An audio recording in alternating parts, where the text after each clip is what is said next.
آگاہی کو پیدا کریں تاکہ انسان اپنے اس منزل کمال پر پہنچے کہ جس منزل کمال پر اللہ نے اسے خلق کر کے فرشتوں سے یہ کہا کہ جو ہم جانتے ہیں وہ تم نہیں جانتے.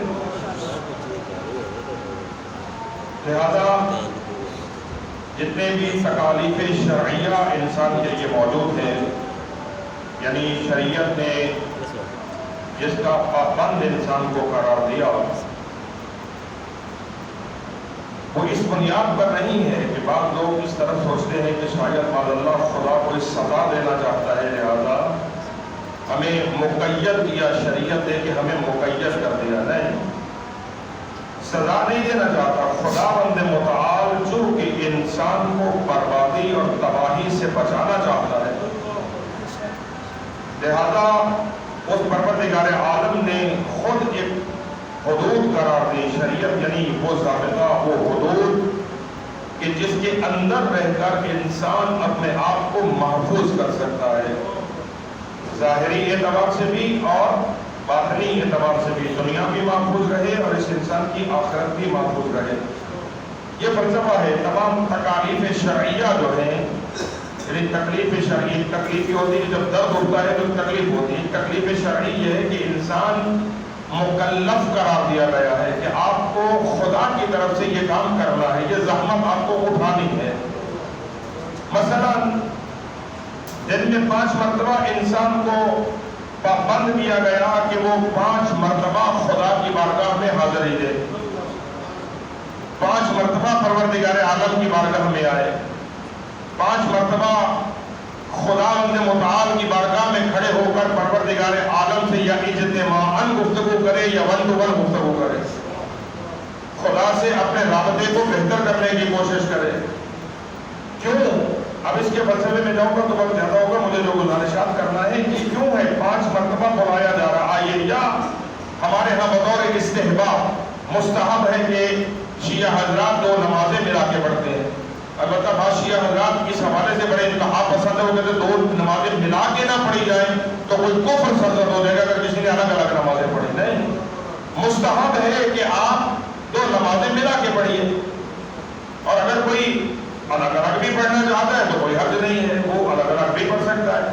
یہ ہمارے افراد اس کو اچھی طرح سے سمجھیں، اور دوسرے جو فقہوں کے قائل ہیں وہ حضرات اچھی طرح سمجھیں. شیعہ حضرات میں 2 نمازوں کو ملا کر مثلا ظہرین اور مغربین، یہ 2 نمازیں ملا کے پڑھنا فقہ اہل بیت میں واجب نہیں ہے.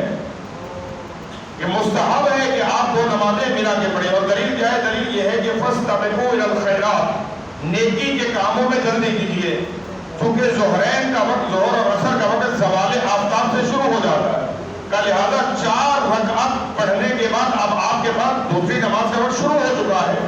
آپ عصر کی نماز پڑھ سکتے ہیں. لیکن اگر کوئی چاہتا ہے کہ میں 4 بجے جا کے عصر کی نماز پڑھوں، خود پڑھ سکتا ہے، کوئی حرج نہیں ہے، کوئی مسئلہ نہیں ہے. وہ 2 الگ الگ پڑھنا چاہے تب بھی ٹھیک ہے، 2 نمازیں ملا کے پڑھنا چاہے تو تب بھی ٹھیک ہے، کوئی مسئلہ نہیں ہے. تو عزیزان محترم، 5 مرتبہ پروردگار عالم نے بلایا، اپنی بارگاہ میں بلایا، آؤ میرے پاس آؤ، میرے ساتھ آگے گفتگو کرو. اور اس کا پورا فلسفہ شریعت نے بیان کیا ہے کہ کیوں. فرمایا، ایک جملہ کے آگے بڑھوں، روایتیں یہ کہتی ہیں کہ ایک نماز پڑھنے کے بعد جو دوسری نماز کا وقت ہوگا، یعنی فجر پڑھی اور اس کے بعد ظہرین کے وقت تک یہ جو دورانیہ 4 گھنٹے 5 گھنٹے 6 گھنٹے جتنا بھی وقت موجود ہے، اب اس سارے پروسیس میں انسان کہاں چلا جائے گا؟ امور دنیا کی طرف چلا جائے گا. یہ دنیا کے مشاغل میں اپنے آپ کو گم کرے گا، مادیت کی طرف بڑھے گا، مختلف قسم کے مسائل پیدا ہوں گے. شریعت یہ کہتی ہے کہ فجر کی نماز پڑھ کے جو انسان مشاغل دنیا میں مصروف ہو گیا، اب ظہرین کی نماز تک یہ جو درمیانی عرصہ ہے، خداوند متعال نے اس فجر کی نماز کی وجہ سے ظہر تک انسان کو گناہوں سے محفوظ کر دیا، جس کے گناہوں کا کفارہ ہے. پھر ظہرین کی نماز پڑھ کے مغربین تک گیا تو یہ درمیانی پروسیس جو ہے یہ گناہوں کا کفارہ، ٹھیک ہے. اور پھر یعنی فجر کی نماز پڑھی، اس کے بعد یہ انسان 7-8 بجے اپنے آفس میں چلا گیا، اپنی دنیا کی طرف بڑھ گیا، تو مشاغل دنیا میں گم ہونے کے بعد روحانی رابطہ کچھ کم ہوا. قبل اس کے کہ وہ روحانی رابطہ بالکل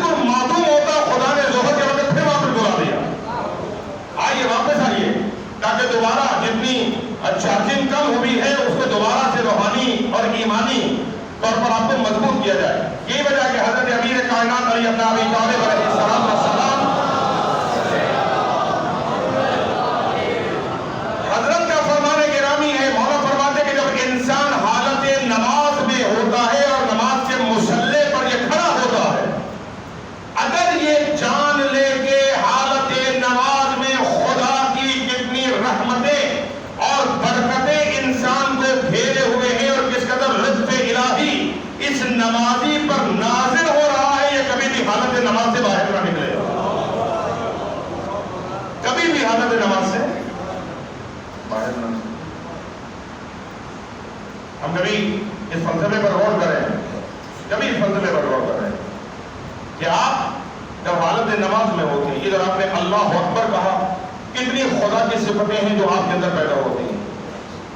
کبھی غور کیا ہم نے اس عنوان سے کبھی نماز کو جانچنے کی کوشش کی ہے کہ ادھر انسان نے اللہ اکبر کہا، کتنی اوصاف الہیہ ہیں جو خدا بندے کو عطا کرتا ہے، اپنی صفتیں بندے کو عطا کرتا ہے. کتنی صفتیں. خدا کھاتا پیتا نہیں ہے، خدا سوتا نہیں ہے، توجہ یہ نہیں ہے. خدا بند متعال لا تأخذہ سنۃ ولا نوم، اس پروردگار عالم پر نہ نیند غالب ہوتی ہے، نہ ہی اس پروردگار عالم کو اونگ آتی ہے. ٹھیک ہے. ادھر اس انسان نے نماز کے مصلی پہ آ کے تکبیرۃ الاحرام کو بلند کیا، اللہ اکبر کہا. پہلی صفت آئی، خدا کھاتا نہیں ہے. اس نمازی پر حالت نماز میں کھانا حرام ہو گیا. اب نہیں کھاؤ گے، نماز میں آ چکے ہو. یہی فلسفہ ہے، بہت سارے متقینوں تک یہ پیغام پہنچے. یہی وجہ ہے کہ شریعت مقدس نے یہ کہا کہ اگر آپ کو بھوک محسوس ہو رہی ہے، اگر نماز کا بھی وقت ہو چکا ہے، تو شریعت کہتی ہے کہ آپ پہلے اپنا پیٹ بھریے، پہلے کھانا کھائیے اور اس کے بعد مصلی نماز بھی آئیے. کہیں ایسا نہ ہو کہ خدا کی بندگی کے درمیان آپ کی توجہ کھانے کی طرف چلی جائے. توجہ یہ نہیں ہے. خالص عبادت اور توجہ کی عبادت کے لیے شرط ہے کہ شریعت نے خود کہا کہ آپ پہلے کھانا کھا لیجیے، اطمینان سے پہلے پیٹ بھریے، تاکہ حالت نماز میں آپ کو یہ خدشہ نہ ہو کہ جو تورک آیا ہوا یہ ختم ہی نہ ہو جائے کہ میں تو نماز پڑھ رہا ہوں. اور فرمایا ہوگا تو خدا کھاتا پیتا نہیں، حالت نماز میں کھانا پینا حرام ہے. خدا سوتا نہیں ہے، حالت نماز میں نمازی کے لیے سونا حرام ہے. لہذا کتنی صفتیں جو خدا بند متعال نماز میں انسان کو عطا کرتا ہے. تو تکالیف شرعیہ کا کوئی ہدف ہے، کوئی فلسفہ ہے. خدا بند متعال ماذاللہ انسانوں کو مصیبت میں مبتلا نہیں کرنا چاہتا ہے، بلکہ یہ تکالیف مختصر تکلیف دینے کے بعد انسان کو کسی کمال تک لے کے جانا چاہتا ہے، تاکہ یہ انسان اس کمال تک پہنچے کہ خدا ملائکہ کی بزم میں اس انسان پر فخر و مباحت کرے. اب وہ تکالیف شرعیہ جو شریعت مقدس نے قرار دی، ان تکالیف میں سے کچھ کا تعلق انسان کے جسم کے ساتھ ہے، کچھ کا تعلق انسان کے مال کے ساتھ ہے. کچھ مالی عبادتیں ہیں، کچھ جسمانی عبادتیں. توجہ فرمانے پر کچھ جسمانی بندگی ہے اور کچھ مالی بندگی ہے. مثلا نماز پڑھیں گے، روزہ رکھیں گے، یہ بدنی عبادت ہے. لیکن اللہ نے آپ کو تبنگر کرا دیا، خدا نے آپ کو عطائشی عطا کی، تو خمس اور زکات یہ دو مالی عبادتیں بھی ساتھ رکھی گئی، یہ بھی آپ کو کرنا ہے. کہیں ایسا نہ ہو کہ جب مال آپ کو مل رہا ہے آپ مال کی محبت میں بولو کہ خدا کو بھولنا جائے. یا تو اس مال میں غرباء و مساکین کا حصہ رکھا، جو مال آپ زحمت کر کے کما رہے ہیں، اللہ کی خاطر اس میں سے خدا کا حصہ نکالیے. توجہ فرمائیے آپ قرآن میں. حیران ہو گئے کچھ لوگ. نماز روزہ جیسی عبادتیں یہ بدنی عبادت کراتی، یہ آپ کے جسم کی عبادت ہے. زکات و خمس یہ مالی عبادت کراتی. لیکن ایک منزل پر پروردگار عالم نے دونوں عبادتوں کو ایک عبادت میں جمع کیا. یہ جسمانی عبادت بھی ہے، مالی عبادت بھی ہے. اس عبادت کا نام شریعت مقدس نے حج کرا دیا. للہ علی الناس حج البیت من استطاع الیہ سبیلا. خدا کے لیے لوگوں پر واجب ہے کہ جو مستطیع ہو، صاحب استطاعت ہو اس پہ واجب ہے کہ وہ خدا کے لیے بیت اللہ کا حج کرے، کعبۃ اللہ میں جائے۔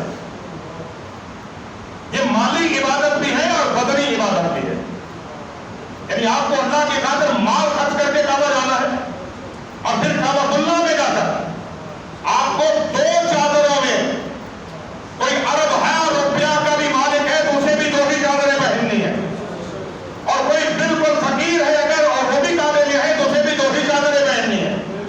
اور پھر ایسا بھی نہیں ہے امیر الگ طواف کرے گا غریب الگ طواف کرے گا، نہیں، سب امیر غریب مرد و زن سب ایک ہی دائرے میں رہتے ہوئے کعبۃ اللہ کے قریب 7 چکر کاٹیں گے، درمیان میں کوئی پردہ نہیں ہوگا کہ ادھر عورتیں رہیں گی ادھر مرد رہیں گے، اور اس قدر محتاط رہیں گے کہ کسی بھی عبد الہی کے ذہن میں مائنر کا خیال بھی نہیں آئے گا کہ میرے پہلو میں کون سی عورت طواف کر رہی ہے، نہیں، کوئی کسی کو میلی آنکھ سے اٹھا کے نہیں دیکھے گا۔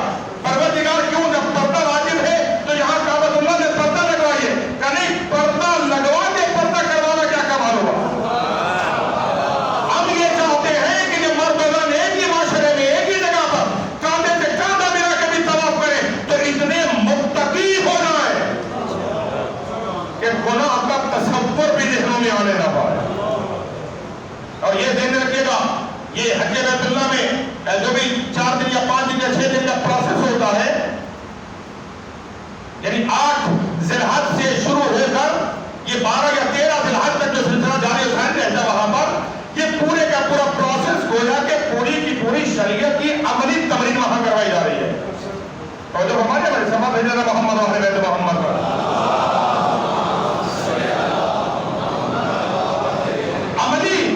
عملی توجہ، یہی وجہ کہ شریعت نے کہا جب تم نے احرام مان لیا کعبۃ اللہ میں آ گئے، حرم یعنی کعبے کے چکر کاٹنے شروع کیے، حالت احرام میں کسی انسان کو تو قدم پہنچانا دور رہ گیا، تم کسی مائنر سے کیڑے حشرات و عرض کو بھی تکلیف نہیں پہنچا سکتے ہو۔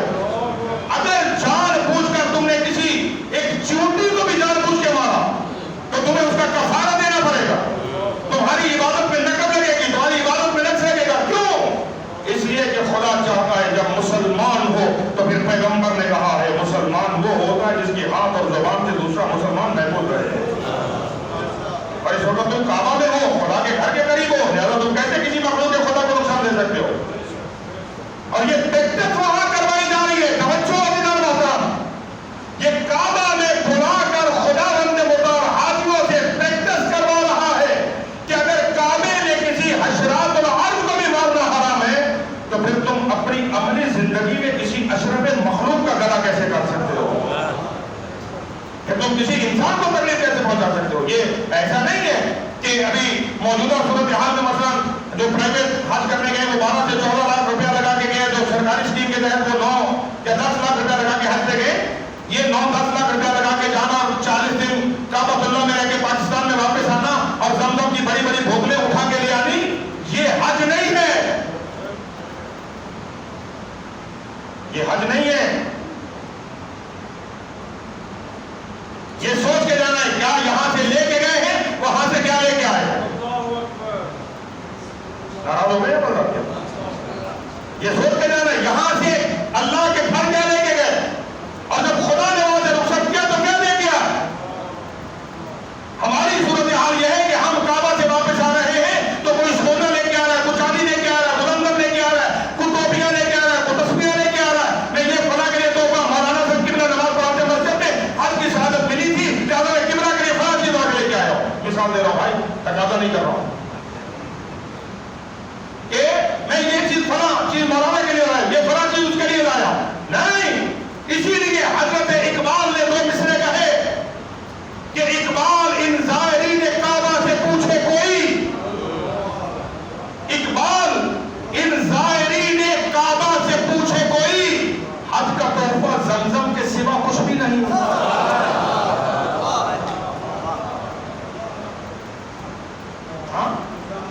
حج کا تحفہ زمزم کے سوا کچھ بھی نہیں۔ اس لیے خدا نے بنایا تھا آپ کو وہاں پر، کیوں گئے تھے آپ خدا کی بارگاہ میں، کس کی بارگاہ میں؟ 2 کپڑے پہن کر، اس عاجزی انکساری فقر کوئی کہہ سکتا ہے کہ میرے پاس تو ارب ہار روپیہ ہے لہذا میں 2 چادریں نہیں پہنوں گا، میں فاقہ لے رہا ہوں. نہیں، یہاں آئے ہو تو 2 ہی چادریں پہننی پڑے گی، تمہیں جسم ننگا رکھنا پڑے گا. انہی چادروں کے اندر حتیٰ کہ اس احرام کے نیچے بھی تم سلا ہوا لباس نہیں پہنو گے.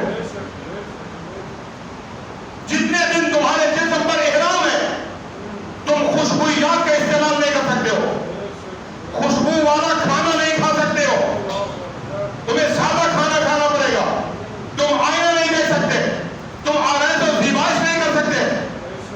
کیوں کہا جا رہا ہے؟ اس لیے جا رہا ہے کہ اندر جھانکو تم کیا ہو. مصنوعی خوبصورتی سے لاکھ درجے بہتر ہے کہ حقیقی اور نیچرل خوبصورتی پیدا کرو. جسم خوبصورت بنا کے کیا کرو گے؟ روح خوبصورت بناؤ، روح خوبصورت بناؤ. اس لیے کہ یہ جسم جتنا بھی خوبصورت بناتے جائے جاؤ گے آخر سے مٹی میں مل جانا، آخر سے ختم ہو جانا. جتنا بھی کمی ترین جسم بنا لو، جتنا بھی کمی جسم ہو. ہمارے بچے ماشاءاللہ جو ایکسرسائز وغیرہ اور جمز وغیرہ کرتے ہیں، یہ سب چیزیں طاقتور جسم بنائیے، اچھی بات ہے، خوبصورت ہونا چاہیے، لیکن آخر یہ طاقتور جسم ایک دن منو مٹی کے نیچے جائے گا، اسے ختم ہونا. باقی کیا رہے گی؟ باقی آپ کی روح رہے گی. اور روح کا کمال یہ ہے کہ روح کے اندر معنویت پیدا کیجیے، روح کو بلند کیجیے. توجہ ہے یا نہیں؟ یہ وجہ کہ جو سمجھ کے جا رہا ہے کہ میں کہاں جا رہا ہوں، کس کی بارگاہ میں جا رہا ہوں، حج بیت اللہ کی سعادت کے لیے جا رہا ہے. یہ وجہ کہ معصومین کی زندگی میں ملتا ہے کہ خود امام حسن مجتبی علیہ الصلوۃ والسلام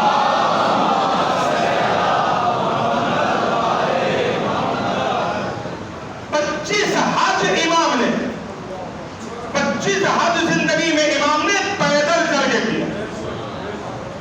معلوم نہیں یہ بات پہنچ رہی نہیں پہنچ رہی. 25 حج امام نے زندگی میں کیے پیدل چل کے کیے، یعنی مدینہ سے مکہ امام پیدل جا رہے ہیں. سواری ساتھ ہے، زیادہ راہ ساتھ ہے. کسی نے مرتبہ کہا کہ مولا سواری جو ہے تو سوار ہو جائیے. کہا حیا آتی ہے، خدا کے گھر میں سوار ہو کے جاؤ. اللہ کی زمین میں پیدل جا کے خدا کے گھر میں جا رہا ہوں. مولا پھر سواری ساتھ کیوں ہے؟ کہا اس لیے کہ اگر اللہ کا کوئی مہمان راستے میں ضعیف ہو جائے اسے سواری میں بٹھا تو اس کی خدمت کی جائے. اللہ 25 حج امام نے زندگی میں پیدل. حضرت امام زین العابدین علیہ السلام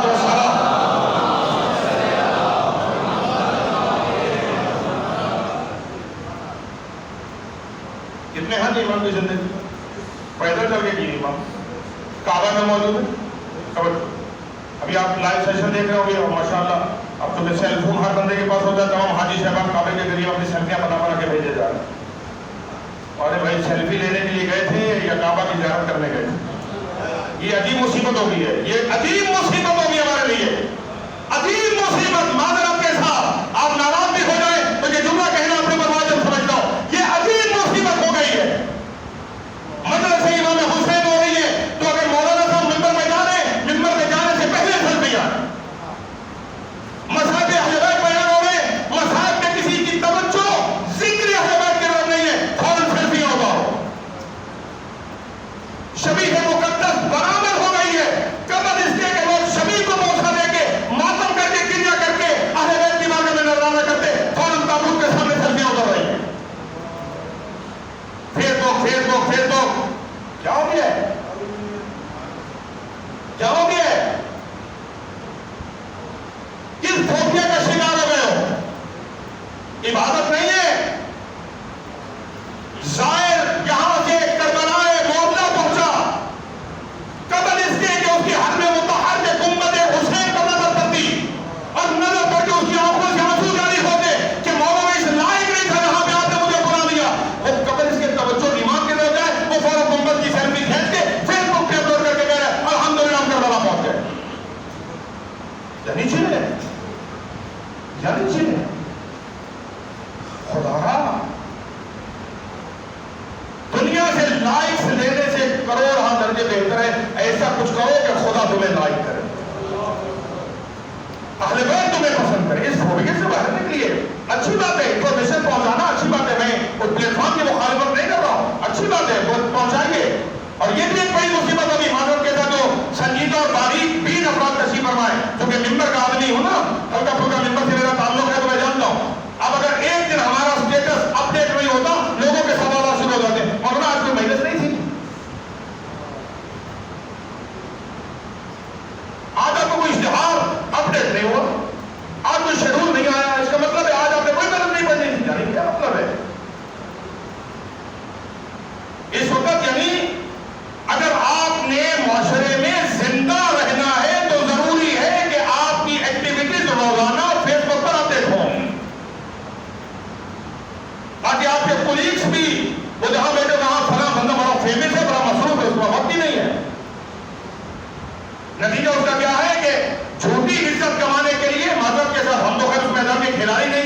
سمجھیے اس فلسفے کو، سمجھیے اس فلسفے۔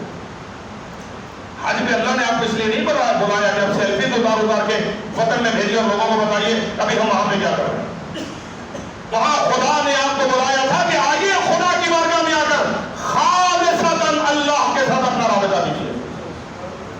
یہ وجہ کہ حضرت امام زین العابدین علیہ السلام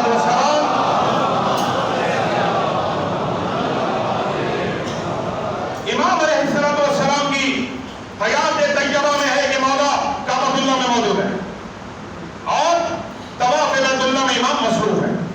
مجھے نہیں پتا ہے کہ دونوں میں سے جسم روح کا طواف کر رہی ہے یا روح جسم کا طواف کر رہی ہے، اس لیے کہ کعبہ روح ہے، یہ جو پتھروں کا بنا ہوا گھر ہے نا یہ جسم ہے اور اس کی روح وجود ہے محمد و آل محمد ہے۔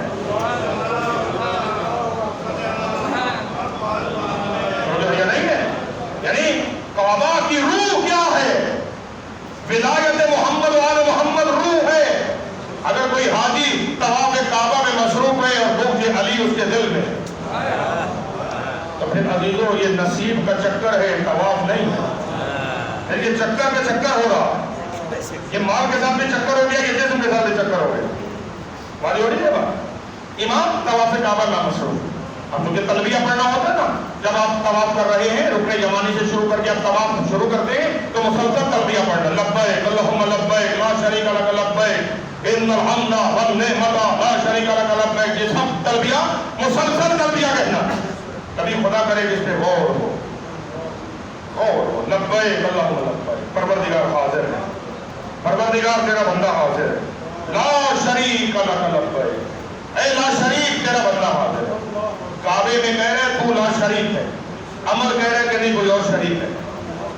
مال کی محبت ہے، نفس کی محبت ہے، حوث کی محبت ہے، خواہشات کی محبت ہے، دنیا کی محبت ہے، اولاد کی محبت ہے، معاشرے کی محبت ہے، منصب کی محبت ہے، اتنی ساری محبتیں دل میں لے کے پھر لا شریک لک۔ توجہ کریں ضرور، اب لوگ تلبیہ پڑھ رہے ہیں، ورنہ تو نہیں کہہ پڑھ رہا، تلبیہ پڑھ رہے ہیں، لبیک اللہم لبیک، اور امام خاموش ہے، چوتھے مولا خاموش ہے۔ اب یہ حاجی کی ذمہ داری ہے نا اسے ہدایت کرنا ہے، کیسے کرنا ہے یہ حاجی بہتر جانتا ہے۔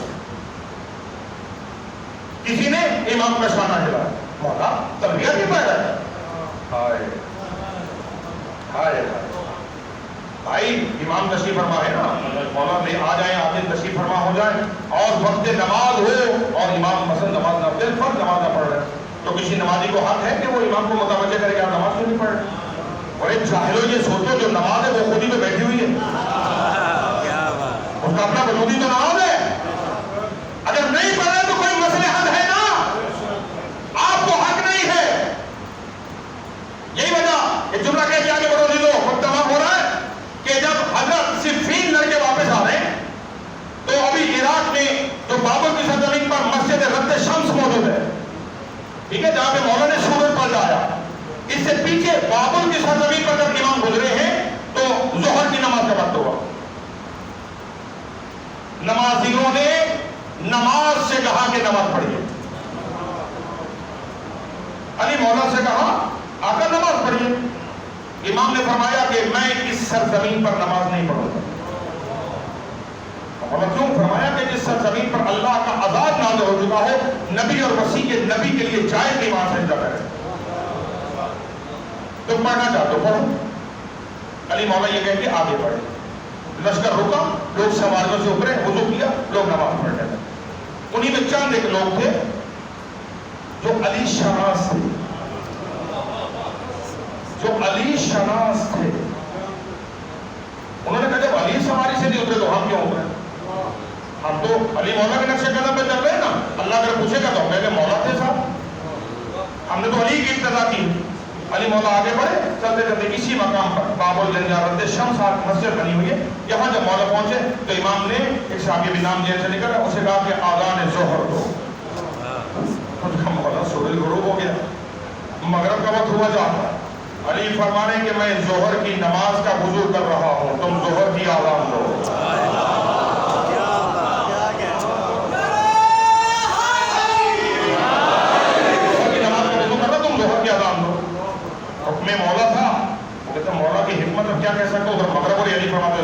اس نے اس نیت سے کہ ظہر کی نماز ہے اللہ اکبر کہا، ادھر مغرب کی وادی سے سورج نے سر اٹھانا شروع کیا اور سورج واپس اسی منزل تک آیا جو ظہر کی فضیلت کا وقت ہے۔ اول وقت میں ادھر علی مولا نے ظہرین کی نماز کو ادا کیا تو سورج واپس غروب ہوا۔ اب علی فرماتے ہیں مغرب کے آذان دو، اور جو فرماتے یہ وہ امام ولایت کی اطاعت کیا ہے کہ حاکم ہے، ولی ہے، صاحب امر ہے، تمہیں سوال کرنے کا حق نہیں ہے یہ کیوں ہے یہ کیوں ہے۔ اب کسی کا مولا تلبیہ کیوں نہیں کہے؟ امام علیہ السلام نے کہا مجھے اللہ سے حیا آ رہی ہے، اس لیے کہ میں لبیک اللہم لبیک کہوں اور ادھر سے خدا کے اللہ لبیک، میں کہوں میں حاضر ہوں، خدا کے نہیں حاضر نہیں۔ سمجھو یہ نہیں لہذا چیزوں یہ حج اتنی بڑی عبادت ہے، بس وقت تمام ہو گیا، حج اتنی بڑی عبادت ہے۔ دو جملے سن لیجیے اور میں گفتگو کو تمام کروں۔ حج کتنی بڑی عبادت ہے، توجہ ہمارے مومنین غور فرمائیں، حسین ابن علی کی زیارت کا ثواب 90 حج کے برابر ہے، یعنی کربلا معاملہ میں حسین کے روضے کی زیارت کرو تو 90 حج کا ثواب ملتا ہے، لیکن 90 حج کا ثواب ملتا ہے، حج کعبہ ادا نہیں ہوتا۔ حج تبھی ادا ہوگا جب آپ کعبۃ اللہ میں جائیں گے، جب آپ طواف بیت اللہ کریں گے، اعمال حج کو انجام دیں گے تو حج ادا ہوگا۔ ممکن ہے کہ جو حج آپ بیت اللہ میں کر کے آئیں اس کا ثواب کم ہو، زیارت حسین کا ثواب زیادہ ہو، لیکن زیارت امام حسین اپنے مقام پہ باعظمت ہے، لیکن حج واجب ہے، حج واجب ہے۔ میرے تمام سننے والے غور کریں، حج واجب ہے، اور اگر کوئی یہ کہتا ہے ہم نے امام حسین کی زیارت کی، حج کی کیا ضرورت ہے، تو پھر سنیے رسول اللہ فرماتے ہیں اگر کسی پہ حج واجب ہو اور وہ مستطیع بھی ہو، جان بوجھ کر حج نہ کرے اور جان بوجھ کے حج کی نفی کرے، سرکار فرماتے ہیں جب مرے گا اور قیامت میں اٹھے گا، یہ یہودی اٹھے گا یا نصرانی اٹھے گا، میری امت میں سے نہیں اٹھے گا۔ جو بھی اسٹیٹمنٹ ہے نا بڑی توجہ کے ساتھ اسٹیٹمنٹ دیجیے، بڑے غور کے ساتھ اسٹیٹمنٹ دیجیے کہ میری امت میں سے نہیں اٹھے گا، جان بوجھ کے حج کی مخالفت کی اور جان بوجھ کے حج نہیں کیا۔ حضرت امیر کائنات علی بن ابی طالب علیہ السلام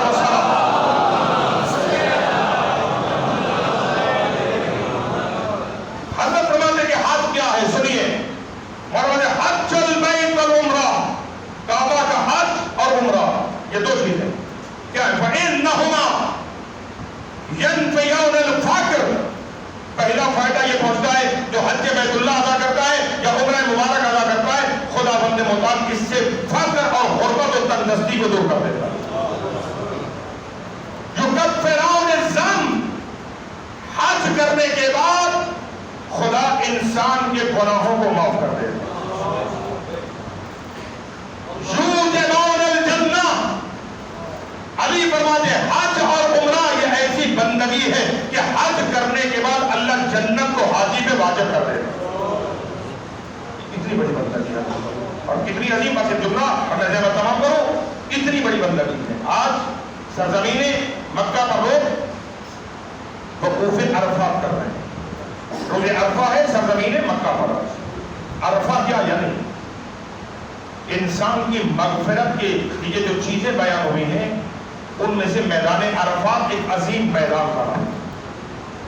اس لیے معصوم نے کہا کہ اگر کوئی شخص ماہ مبارک رمضان میں بخشا نہ جائے تو اس سے زیادہ شقی کوئی نہیں ہے۔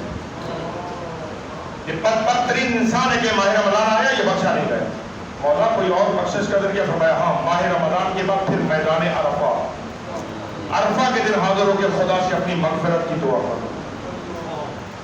اس لیے معصوم نے فرمایا کہ 9 ذی الحج کو عید نہیں کہا جاتا، حالانکہ بہت بڑی عید ہے کہ اللہ نے آج بندوں کو بندگی کی دعوت دی ہے، اپنے سے مانگنے کا مطالبہ کیا۔ یہ وجہ قواعد کے لفظ یہ ہے کہ حضرت امام زین العابدین علیہ السلام میدان عرفات میں موجود ہے اور امام نے دیکھا کہ ایک سائل ہے جو لوگوں سے عرفہ کے دن عرفات میں بھیک مانگ رہا، بھیک مانگ رہا۔ جیسے امام کی اس سائل پہ نگاہ پڑی حضرت فرماتے کہ تجھے حیا نہیں آتی؟ آج کے دن بھی تو اللہ کو چھوڑ کر بندوں سے مانگ رہا ہے، جبکہ خداوند متعال نے آج کے دن مخلوقات پر لطف و کرم کی بارش کو نازل کیا، اور اس کے بعد ایمان فرمایا کہ وہ اس قدر لطیف ہے اور اتنا رحیم ہے، اس قدر رحم کرتا ہے، لطف کرتا ہے کہ دریا کے اندر بسنے والی مچھلیاں اور ماں کے شکم کے اندر رہنے والے بچے بھی رحمت الہی سے فیض یاب ہو رہے ہیں۔ اور تو آج کے دن بھی خدا کو چھوڑ کے بندوں سے سوال کر، لہذا عرفہ بہت عظیم دن ہے، بہت عظیم دن ہے۔ پاکستان میں کل چونکہ روزہ عرفہ ہے، نوز الحج کل ہے، لہذا روزہ عرفہ پاکستان میں کل ہے، لیکن وہاں سعودی عرب میں آج روزہ عرفہ ہے، اور عرفہ کے اعتبار سے بہت ہی ایک عظیم دعا موجود ہے جسے دعائے امام حسین کہا جاتا ہے کہ سید الشہداء حج بیت اللہ ادا کرتے ہوئے مقام عرفات پر آ کر حضرت ظہرین کی نماز پڑھ کے ایک دعا تلاوت کرتے ہیں، اور یقیناً حاجی صاحبان وہاں یہ دعا پڑھتے ہیں، اور ایک عظیم دعا ہے۔ لہذا کل انشاءاللہ العزیز اسی مسجد میں، جامع مسجد میں ہی بعد نماز ظہرین، اعمال عرفہ اور دعائے عرفہ کا اہتمام ہے، جس میں آپ مومنین سے شرکت کی استدعا ہے، اور اعمال بھی ہوں گے، مذہب اہل بیت بیان ہوں گے، جو کہ مجلس کا دن بھی ہے کہ روز شہادت ہے حضرت جناب مسلم ابن عقیل سفیر حسین کا، لہذا اس اعتبار سے مجلس زیادہ ہوگی، اعمال ہوں گے، زیارت امام حسین علیہ الصلوۃ والسلام ادا کی جائے گی،